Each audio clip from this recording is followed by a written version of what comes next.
It's Friday, September 11th, and we're talking about the other Zoom.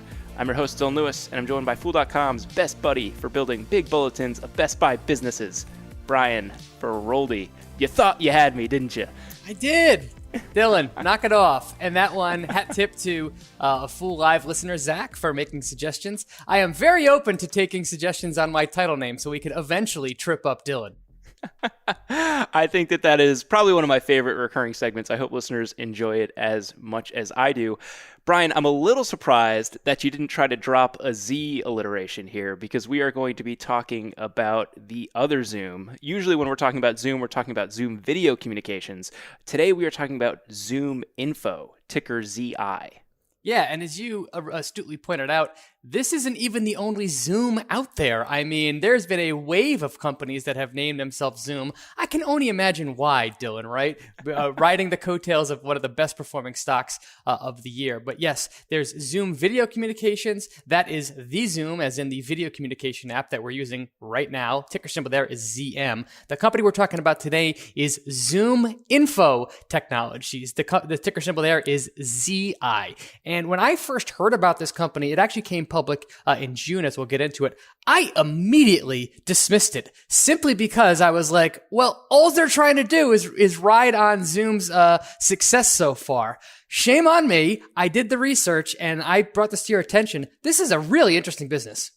And you wouldn't be wrong for thinking that, Brian, because there are businesses that have done more or less that, whether intentionally or unintentionally. There are, at least within our CMS on Fool.com, two other Zoom-related name companies that pop up, and there's been a lot of confusion for investors. There's Zoom Telephonics, which is ticker ZMTP, which is a tiny microcap business, and Zoom Technology is probably the most confusing because it sounds a lot like Zoom Video Communications, ticker ZOOM, which is another tiny microcap company, and depending on when you are looking date-wise, you see some huge spikes in the stock prices for these businesses because people are confusing them. So yes, to drill it down really hard one more time, if you are talking about the Zoom video app, ticker ZM, we are talking about ZoomInfo, which is a SaaS company worth about $10 billion, and that is ticker ZI. And if you're ever confused about any of the companies that we're discussing, want to make sure that we're looking at the right ones, one of the easiest ways, Brian, in addition to making sure that you have the company name right and the ticker right, is look at that market cap when you Google the business. You really want to hone in on that because generally we're not going to be talking about things that are denominated in, small millions, 50 million, 20 million. We're generally talking about billion-dollar businesses. Yes, you are 100% on point there, Dylan. Zoom, I believe, Zoom, the most well-known Zoom, what's their market cap these days? Over 100 billion or something like that. Just a phenomenal performer. But yeah, ZoomInfo Technologies, again, ZI, the one we're talking about in detail today, not a slouch at 14 billion or so. So a sizable business. Yeah, a sizable business and a relatively young one, at least on the public markets. They came public earlier this summer, raised a pretty substantial amount of money, and early investors have done okay so far. Yeah, the company immediately skyrocketed after it came public. Within a few days, it debuted at 21 and it got up to high as about 64. So they really seem to have left a lot of money on the table. The stock has been trading down since then, and it's really been hit hard over the last couple of days, just like so many other high-flying SaaS stocks that we've seen. But it's currently about $32, $33 per share. So that's still a 50% return for investors that got at the IPO since June. Not bad. I mentioned before that they are a SaaS company. Shocker, talking about it with Brian Feroldi. There's about an 80% chance any stock we're talking about is in the SaaS space. I think anytime we say SaaS on Industry Focus, Brian Feroldi gets his wings. We're going to dive a little bit more into specifically what they do. Yeah, so ZoomInfo, their mission, and I always like it when companies write in the registration statement, right up top, mission statement, their mission is to unlock actionable business information and insights to make organizations more successful. Doesn't tell you a whole lot about what that really is, but to your point, this is a software as a service business that is aimed at helping salespeople and marketers to reach decision makers. So they have this cloud-based platform that pulls in millions upon millions of data points and makes it and enables salespeople to find people in businesses, in organizations that are actually decision makers so that they can target them, reach them, and sell to them. That is at the core of what this company does. So the idea is making it very simple to find who you're supposed to be talking to. Exactly. And as somebody that was in sales myself for over 10 years, I can firsthand attest just how hard it is to obtain that information. You have to imagine, Dylan, imagine you're a new sales rep and you're working for a company and your boss says, hey, go sell to Boeing. We want Boeing as a customer. And you walk up to Boeing's headquarters. What do? Who do you contact? How do you get to the right person? I mean, there are so many barriers in place for salespeople to reach the appropriate person. And I just spent a huge amount of my time trying to figure out exactly the information that ZoomInfo provides. So I really see value in what this company is trying to do. I've never been a salesperson in that sense, Brian, but I have been on the receiving end of a lot of cold call emails, people being like, I see you cover tech. Are you in charge of the tech decisions at the Motley Fool? And I have to tell them, no, I'm sorry, I'm not. I'm not your chief technology officer. I'm not the decision maker when it comes to these things. And I think these types of examples highlight the value that you can really bring, because what we're really talking about is salespeople wasting time if they don't have access to this information. Yeah. And again, as a salesperson, I can tell you firsthand, I spent a tremendous amount of my time trying to figure out the information here. So what ZoomInfo's platform does is it provides paying customers with org charts for over 14 million businesses out there. So this platform is really geared at salespeople that are in the business to business avenue, not so much business to consumer. But again, Dylan, let's say you're a sales rep and you're out there and you want to get to make Boeing a customer. Through ZoomInfo, you can buy Boeing's organizational chart, and you can see who reports to who. You can see what products they're currently using. You can see the timing of when their upgrade cycles are, and you can get the contact information at that organization so you can reach the people that you need to reach. That is unbelievably valuable information. That seems super granular, and I think as I'm hearing all of this, my immediate thought is, how do they do it? How do they get this information? That's a really good question, and they pull in data from numerous sources. That includes public data. It also scrapes the internet to find some, and then they also claim, this is something we'll get into later, they claim that they have network effects, where the more people that join their platform, that essentially makes their org charts that they have even more accurate, and they can use that data to sell to others. And this is a company with over 16,000 paying customers at this point, including some big heavy hitters. And yes, Zoom is actually a customer of theirs, to make things more confusion, but 16,000 paying customers and millions upon millions of accurate data points. One thing that really stood out to me about this company that I think helps them to stand apart from the likes of, say, a LinkedIn would be that they actually guarantee that 95% of their contact data in their database that you buy is accurate and will actually reach the intended target. That's impressive. That's really impressive. And I guess I'm just trying to think about the value prop side from companies hopping in there and writing the information. Is it almost like if Redfin were to say, is this your house? Like, do you want to own the fact that this is your house? Or, Google saying, if people are Googling your business, do you own this business? Would you like to correct the information in here? Is that kind of the right way to think about this? It seems to be somewhere along those lines, and they also have, they use verified email addresses, they use direct calling, and they have over 300 full-time data scientists whose full-time job is to just clean data that comes in and get it in the system. They also make use of artificial intelligence and machine learning. And again, with all of that scrubbing of a huge amount of databases, that's how they can make these claims that their org charts are correct. But this is a system that is designed to get better and better over time and smarter over time. I like that you threw out there their staffing decisions and how many people they have working specifically in the data world, because we can look at a lot of businesses and understand, from a human capital perspective, where they're going based on where they're making those investments. For some businesses, we look and we say, wow, they are mostly engineers, at this company. And Doesn't matter the business. For the most part, headcount is going to be one of the massive line items when it comes to cost. So seeing that they're investing heavily there is obviously backing the importance of that for the platform. Yeah, that right there alone, I think does give them some moat in some sense. I mean, hiring and training and getting 300 people to just gather, collect, and sort through data that you essentially then resell, that's a hard thing for somebody else to duplicate. And one question that I had when I first started researching this company was, well, how is this different than, say, a Salesforce.com, which has a customer relationship management program in place? Those systems have been around for a long time, and there's lots of competitors in that space. The thing that they point out is, while those systems are incredibly useful and important, they still rely on data being generated by the salespeople. So, and I can also attest to this.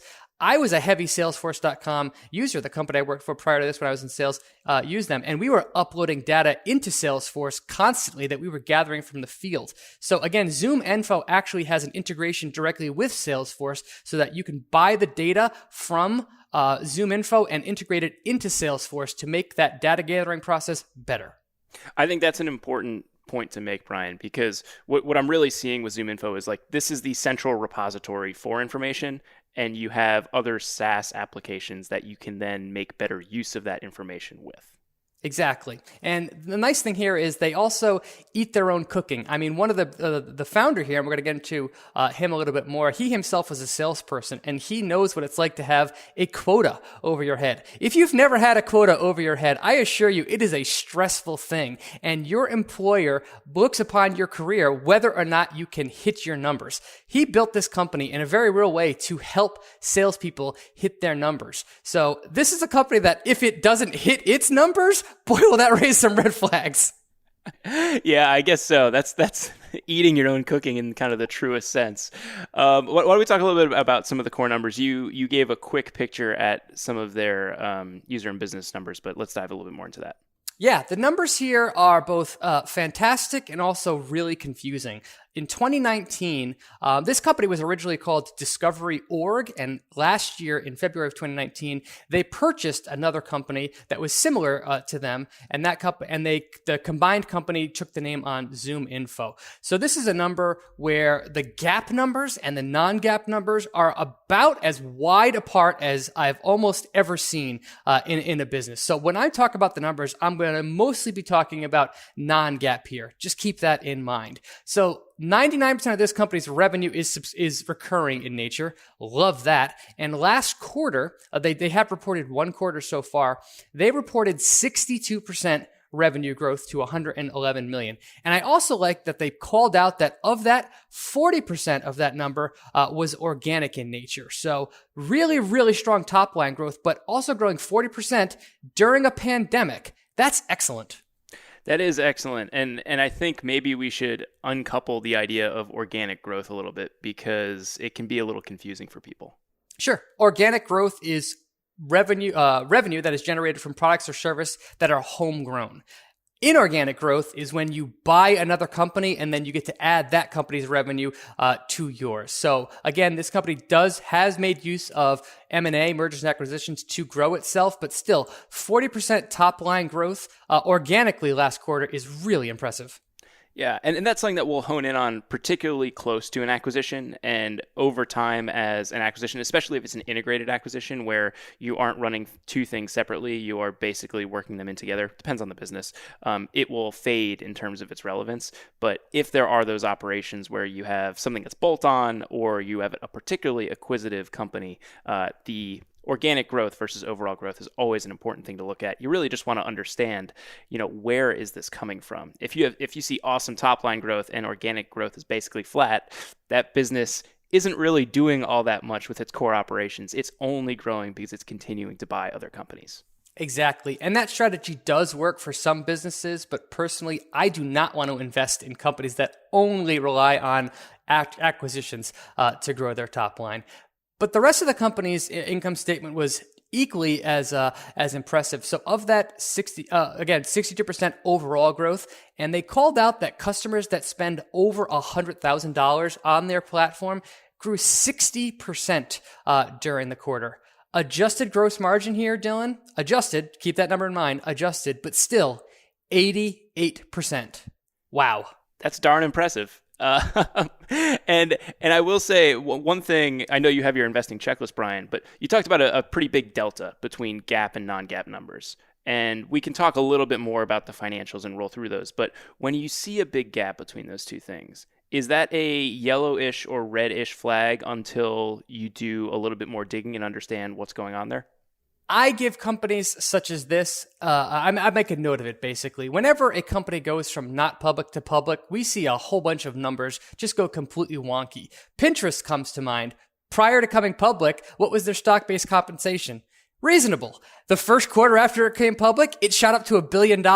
So a whole bunch of one-time things like that can make these numbers look a little bit crazy. So I always keep that in mind. The same thing with acquisitions. When acquisitions are at play here, GAAP and non-GAAP numbers can look completely differently. And to illustrate that point, last quarter, their GAAP net loss was $56 million, but their non-GAAP net income was $27 million. That is an $83 million delta between the two, and again, on $110 million in revenue. So those numbers are about as wide as I've ever seen. And to further complicate things, their free cash flow margin, so the amount of money that was actually put into their bank account, was $52 million. Almost double their non-GAAP net income, and that gives them a free cash flow margin of 49%.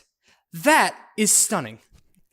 I think to put a bow on the GAAP, non-GAAP thing, one thing that I think can be really helpful for people in understanding what's going on with these numbers, any company worth its salt is going to give you a reconciliation between those two numbers, and you can see exactly what the puts and takes are. If you agree with what those puts and takes are, then you can accept that difference. If you look at them and you say, you know what, I don't really like the way that they're handling these things, or I don't understand why we're reporting numbers quite this way, then it becomes something that might be a yellow or a red flag. Yeah, I think that that's completely fair. So, but again, with companies like this, it's not uncommon to see GAAP net income significantly trail free cash flow production. And between the two, I'll take free cash flow every single time. That actually is going into the company's bank account and making the business stronger, whereas GAAP is just an accountant's opinion, basically. So overall, I expect these numbers to converge in time, but still, 49% adjusted free cash flow margin. Wow. Brian, knowing how you look at businesses and looking at this company's balance sheet, I imagine there might be one ding that you have against this company. Yes, and this is a company that has not been shy about its use of debt to get to where it's come today. That's not terribly surprising given that M&A has been a part of this company's history, and they did use some of the proceeds from their IPO, which they raised about $1 billion, to pay down their debt. I do like to see that, but even still, after raising $1 billion in the IPO, as of the last quarter, they had $259 million in cash and $744 million in debt. I wish those numbers were reversed, so this is not a pristine balance sheet. No, it's not. And, you know, it's something that's sustainable so long as the business doesn't get stressed. But the reason that we emphasize this is when conditions get hard for companies, having a lot of debt can become a burden. When things are going really well, it can become a way to grow very quickly, particularly if debt's cheap. That's exactly correct. Now, one other number that we always love to look for with SaaS businesses, Dylan, is dollar-based net retention or dollar-based net expansion. Between the two, retention much better than expansion. This company does report dollar-based net retention. That's the one we like to see because that does include churn. Now they didn't give it to us in the most recent quarter. At least my quick look through the press release did not have that number. However, they did showcase it for 2019. In 2019, their dollar-based net retention rate was 109%. If you dig into that number even more, this company has customers that are small and big, like up and down the value size. Their DBNR for enterprise customers, so the biggest ones, was actually 127%. That means that their DBNR for smaller customers was in the mid-80s. But overall, 109%, a decent number. Yeah, I think that's pretty solid, particularly when you're looking at the DBNR and not the DBNE, to just throw a bunch of word salad acronyms at you. Brian, you mentioned the talent that they have as a potential moat, a little bit of the network effects at play here, possibly, as you have companies that are hopping in there and kind of actively verifying information. What else do you see here in terms of a moat for this business? Yeah, I do think that there is a competitive advantage here for sure. To me, the biggest competitive advantage they have going for them would be the switching costs. Once a sales team gets locked into this information, gets used to this data, gets builds their systems around having this, I think that that's a hard thing to actually give up. And the reason that I believe that is because what happened last quarter? What happened during a pandemic when every cost that could be cost was cut?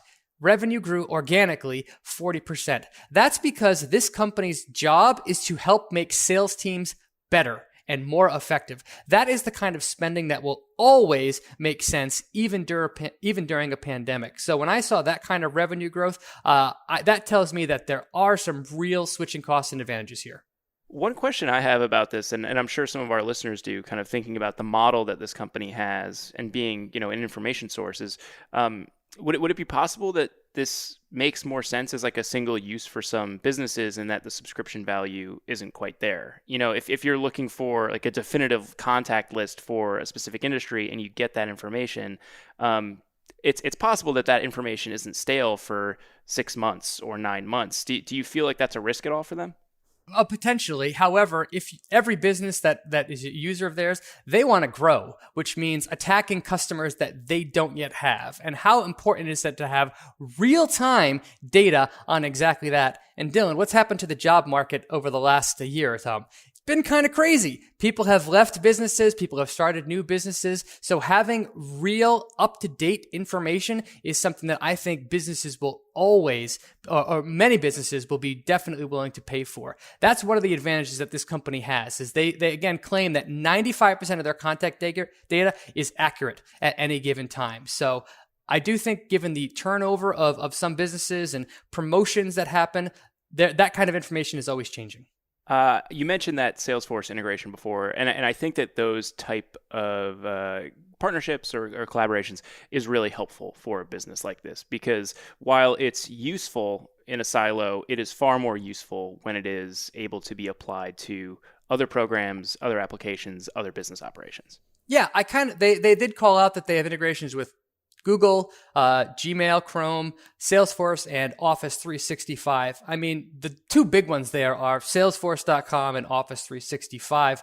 I like that they have integrations. I do wish that they spent more on making their data even more accessible on other platforms, like just throwing it out. Like, I would love it if they integrated with, say, HubSpot, for example. And there's a whole bunch of other CRM systems like that. That, to me, if they continue to invest there and build that out, that will only widen their moat further. It's funny you say that, Brian. HubSpot was on the tip of my tongue for, who they might target next. I think that one could make a ton of sense. And, I mean, we like to see stocks partnering up with other stocks, particularly ones that we already like. That's kind of a nice endorsement. Yeah, exactly. But the fact that they do have integrations, I think they do have a very weak network effect at play here, like very, very weak. They think it's a big advantage. I personally think they're overstating that given their sales, but there is some. But to me, the big question that I want to know is, does this company have a durable competitive advantage, and is it trending in the right direction? I think the answer to both those questions is yes. One of the other things that companies can tend to overstate, particularly in the tech space, is potential and TAM. Brian, why don't we talk a little bit about what that might look like for this business? We mentioned before, it's already a $10 billion company, so we are not looking at one of those kind of smaller mid caps, which is often where a lot of these software as a service companies debut. It's already a fairly big business. Yeah. So for the full year for 2020, this company is guiding for $450 million in revenue, roughly. That's a pretty sizable number. Management has gone on record and say that they believe their current total addressable market opportunity is $25 billion. And the way that they came up with that is they say that there is basically 750,000 global businesses around the world that meet their criteria. I think it was something along the lines of 100 employees or more. That's kind of their target. And they currently have about 16,000 of them as customers. When you play those numbers out, that gives them a current total addressable market opportunity of $25 billion. That's coming from management. So this is definitely a case, Dylan, to me, where you kind of take that with an enormous grain of sugar and you drop that down and say their total TAM is probably an order of magnitude lower than that. But given where they are today, there's clearly room for this company to grow. And if you need a number that kind of showcases that internationally, this company is in international markets, but even today, only 10% of their revenue comes from international markets. There's clearly demand for this product in the US, and the need for this thing is universal. So just in the international market alone, there's room for expansion. Yeah, and I mean, if you're thinking about the value prop, it's not like business knows borders. We're in a globalized economy, and the contacts for folks abroad and in the United States, it's equally compelling on both sides. It's really just a matter of them kind of establishing that base. I know the company has provided some kind of long-term looks at what they're expecting as a business and also strategically kind of where they're going. What does that look like, Brian? Well, that might be the most amazing thing I've ever seen in a registration statement. I've never seen a company lay out its long-term targets, and they're actually lower margins than what exists today. So the company had basically said through 2020, their gross margin was 88%. Longer term, they see it being about 88%. They do think they're going to get some leverage from their spending on sales and marketing, from R&D, and from G&A, but they've put out an adjusted operating margin and an adjusted free cash flow margin. Both of them, longer term, are going to be lower than where they stand today. So this would be a case of operating leverage working against the company. But still, the targets that they're throwing out there are unbelievably impressive. Yeah, I'm not so shocked by that adjusted gross margin being more or less the same because, frankly, when you're at 88%, there isn't a lot of room to go up. We typically see gross margin expansion when a company is starting to scale and really just enjoying the benefits of spreading those fixed costs over more and more usage. And, you see it climb from the 60s to the 70s. In the high 80s, it's really hard to pull in much more than that. Yeah. And again, I'm not also going to ding them for their free cash flow targets. Again, their current free cash flow margin is 50%. So 50 cents out of every dollar that the business generates is converted into free cash flow. That's astoundingly high. Longer term, they think that'll normalize in the mid 40s, which again is completely stellar. One thing I did like that they called out in their registration statement is they see the potential to expand into new markets. One that they called out was a near-term opportunity was recruiting. They're basically saying, we have this data set. We know what org chart looks like. We know the talent of people. It is possible that they could use their platform to get into the recruiting business. That's the kind of optionality that I like to see management teams thinking about in the long term. Yeah, I think that's one of the huge benefits that we see with the SaaS model in general is the ability to work into other markets. And really, if you have a good sales team, they are taking what they're hearing from their customers and what they are really hoping to be able to do with your platform and with your information, bringing that back to the folks that work in product and creating the space for that market expansion. Yes, exactly. The bottom line for me is, does this company have room to grow and a lot of potential ahead? Clear answer again. Yes. One of the things we always like to look at, Brian, especially in the software space, but really with almost any business, particularly younger ones, is, what does the customer base look like? Is this a business that has customer consolidation? Is that a risk for this company? What's the story there? The answer there is thankfully no. As of the most recent quarter, 16,000 total paying customers. None of them accounted for more than 1% of sales. And again, they have some really big names in there. They call it Google, Amazon, Zoom, Citrix, Zendesk, T-Mobile. Over 630 customers in total that will spend more than $100,000 with them this year, and 15 that will spend over $1 million this year. Another metric that they actually point out is that they have 82,000 quote unquote fanatic users, which are users that basically use their product over 100 times per year to look at records, to export, to do searches. And they call out that the people that are really heavy users of our product are going to be allow us to drive viral demand down the road as they move around and evangelize the product. I love a funnily named non-GAAP metric, and fanatic users might be my new favorite one. That's colorful and fun. Totally makes sense for the business.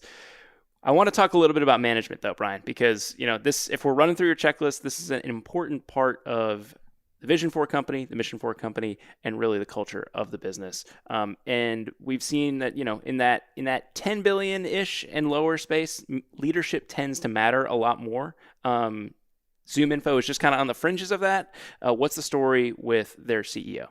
So this company, again, was co-founded in 2007. The co-founders were Henry Schuck. He is still the CEO today. Love to see that he's been there since day one, and he was the driving force behind the business. He actually calls out, I went into $25,000 worth of credit card debt to get this company off the ground. He knows just how painful it is to get the company to where it is today. Love to see that. His other co-founder, Kirk Brown, appears to have left the company. I could not find him anywhere related to the company. However, these two co-founders are still heavily invested in this company's success. CEO Henry Schuck owns about 10% of shares outstanding, and the co-founder that left still owns about 7% of the shares outstanding. That 10% stake makes CEO Schuck a billionaire on paper. That's a lot. That is a lot. And I mean, that's the kind of skin in the game that we generally like to see, that's a substantial stake, both personally for him and relative to the overall business and its ownership. Yes, completely. And overall, we always check Glassdoor. The company does seem to get relatively good reviews from employees, 4 stars out of 5. CEO Schuck gets an 81% overall approval rating, and 3 out of 4 employees would recommend the company to a friend. One other quick thing I want to note is that the other management team owns about 5% of the business. So this is non-CEO, non-co-founders that combined own 5% of the business. That's a lot of inside ownership. It is, yeah. You don't typically see that. That those numbers aren't ones that really come across our desk too often.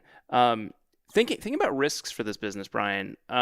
Usually, when I'm talking about a software as a service company, and it's a space that I'm admittedly less familiar with, I can at least come up with a couple companies that I think play in this space. This one seems unique in that there are other companies that are kind of there, but at core, they aren't really focused on the information. And it seems like, as the name would suggest, ZoomInfo is focused on the specific information rather than immediately making use of that information.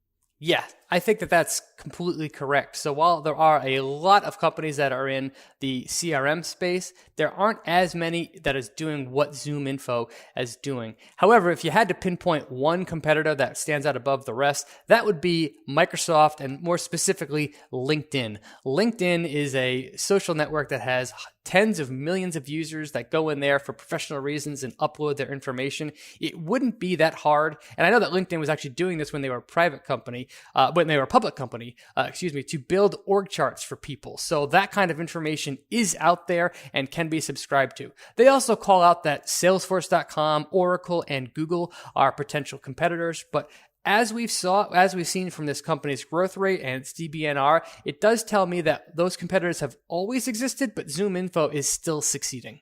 Yeah, I think that if we're getting really into the idea of network effects, LinkedIn probably enjoys some very real network effects, whereas ZoomInfo enjoys some pretty diluted network effects or pretty light network effects, because people really need to be on LinkedIn. You could argue the merits of whether it's important to have your information correct on ZoomInfo. It's certainly helpful for the salespeople. If you don't want to be contacted by salespeople, though, perhaps you wouldn't necessarily want your information there. Yeah, and who knows? Microsoft clearly sees value in this kind of market. It's possible that they could be a nice tuck-in acquisition down the road. They did spend $26 billion buying LinkedIn a couple years back, so possible. Beyond competition, Brian, any other major risks that you're paying attention to with this business? Yeah, I will say that the huge delta between GAAP and non-GAAP numbers is something that I want to see come down over time. If you take a look at the company's operating structure too, their holding structure, it's actually pretty complicated. They have had a lot of buyers and sellers over the years, and even prior to coming public, actually just today, they call out that they have sponsors, which are 3 enormous private equity companies, TA Associates, Carlyle Group, and 22C Capital. Those 3 companies control 74% of the voting power of this company. So if you have to know that as an outside shareholder, all the outside shareholders combined get something like 1% of the total voting power. If you're joining this company, you have absolutely no say as to what goes on. You need to know that. It's important to understand that dynamic, and ZoomInfo is not unique there. There are a lot of companies where even if you have voting shares, you don't have much of a say because the founders hold the majority of the voting shares and they can really do as they want. And so when we see those types of examples, you really got to be on board with the people who have voting power because they're the ones steering the ship.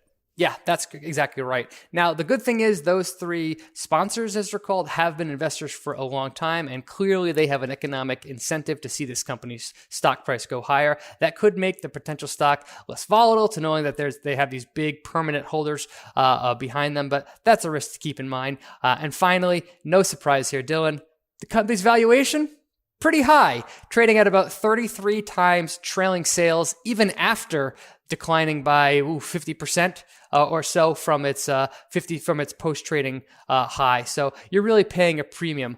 Although I will say that if you use non-GAAP numbers and believe the forward estimates, this company is only trading at 71 times next year's non-GAAP earnings. That's not insane. There were a lot of qualifiers in that sentence, though. Yes, you do need a lot of qualifiers, and you have to be willing to use non-GAAP numbers. But because the margins here are so incredible, the price-to-sales ratio, you have to be more willing to give leeway through it. So if they're going to be growing their top line this fast, consistently, and they can throw up some adjusted earnings, I don't think the valuation today is all that crazy. No, that margin's absolutely incredible. And I think investors always need to keep in mind that when you see a price to sales multiple, and frankly, like 33 times sales, we've seen some big numbers out there. 33 times sales is not insane for a software company, particularly one that's high margin. But you are going to pay a premium for high margin businesses. It's just the way things are. They're growing at, 60% and 40% organically. Those are pretty good growth rates for a business with this valuation. Nothing too crazy here for me. I mean, this is kind of par for the course with what we've seen with software as a service and tech over the last couple of years. Yeah. So Dylan, we've done this top to bottom. I got to know, scale of 1 to 10, how interested are you in ZoomInfo? You know, I'd say I'm fairly interested. I think this goes into watch list territory for me. I would give it, let me see, if 8 and above is I'm buying or I will probably buy, I'm going to put this at 6.5. I think it's on the watch list. I really like that DBNR number that you threw out there. I think that looks good. Like the growth numbers that are being thrown out there. Really like the margin profile for this business. I want to get a better sense of the space. I love investing in areas where there isn't really anybody else that does what they do. And I want to get a better wrap around, is there someone really in here that can do what they're trying to do, that could eat away at their market? Because if not, I mean, they really own the market. And that's a pretty compelling thesis. Yeah. I would say similar for me, although I would probably give it a 7.5 or even 8 out of 10. I mean, after I've gone through this business, I think there's a lot to like here. And since the valuation today isn't so crazy, I might become a small shareholder in the not too distant future. Are you also a shareholder of Zoom Video Communications, Brian? Sadly, Dylan, no. I remember doing the S1 with you, and we're like, wow, I like everything except the valuation. And it's up, 5x since that show? It's something like that. So it happens. I am not a shareholder of Zoom Video. So maybe I'll correct that by becoming a shareholder of ZoomInfo. Brian, always happy to have you on the show. This was a fun one. Yeah, totally. Have a good weekend, Dylan. You too. Listeners, that's going to do it for this episode of Industry Focus. If you have any questions, you want to reach out and say, hey, shoot us an email over at industryfocus@fool.com or tweet us at MFIndustryFocus. Specifically, if you have used ZoomInfo and you find it valuable, I'd love to hear about it. If you use any of the competitors to Zoom, we'd also love to hear about it. Industryfocus@fool.com, or you can tweet at Brian Feroldi, at Wiley Lewis. We're always happy to get the personal DMs as well. If you want more of our stuff, subscribe on iTunes or wherever you get your podcasts. As always, people on the program may own companies discussed on the show, and the Motley Fool may have formal recommendations for or against stocks mentioned. So don't buy or sell anything solely on what you hear here. Thanks to Tim Sparks for all his work behind the glass. Thanks for listening, and Fool on.